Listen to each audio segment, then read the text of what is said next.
Hey y'all, for tonight's episode, I am going to talk about how my prosthetic works. I have, again, an Orion 3, which is a C, like the letter C as in Charlie leg. I always thought that it was SEA, right, like as in ocean, because a lot of the Navy folks that go back to duty after their amputation for whatever reason get a C leg. I was like, oh, it's meant for the sea. You can go into the water. No, it's a C like Charlie leg. I digress.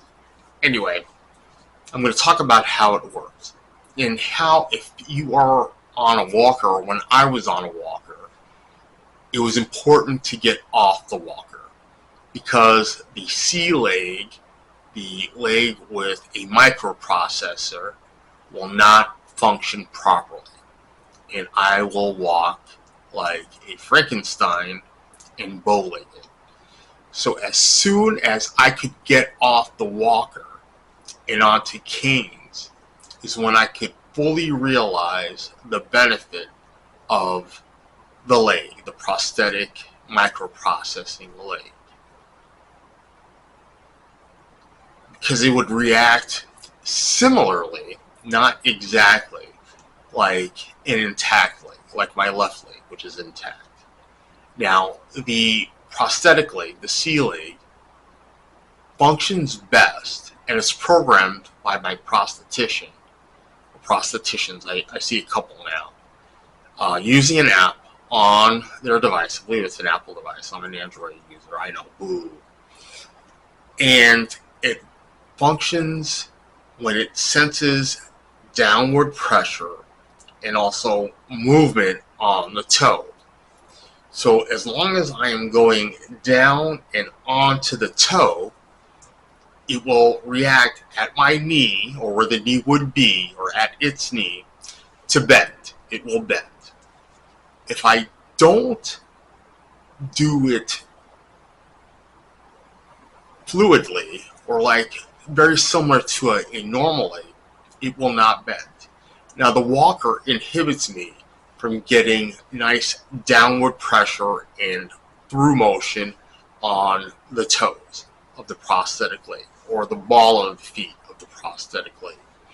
And I believe it's primarily because I'm using both arms to help through the motion, and also I'm pushing the walker forward and not just kind of doing 1, 2, 1, 2. I learned best to get off the walker and to have some sort of fluid motion when I was using a shopping cart at a grocery store, Costco, Sam's Club, because I would be able to allow the shopping cart to move forward and then just fluidly walk as if I had both legs intact. It's a little funky at first. I have to trust the leg will work. Just remember that if there isn't the fluid motion, it will not bend, or will bend slower.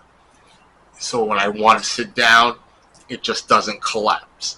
It bends a little slower, and it recognizes that. And there's your tip for the day. So if you know somebody with a prosthetic, a C leg, whatever it may be, there are a couple different brands out there. Have them get off the walker. I think it's beneficial. Like, subscribe, and comment to this episode if you like. Check out the other episodes on this YouTube channel. Make sure you go to neilflam.com and check out all the other media stuff that's there, the blog, and the soon-to-be coming podcast that has nothing to do with being an amputee, or at least not really having a lot to do with an amputee. And that's it. Spread the love, spread the knowledge, spread this blog. See you next time, folks.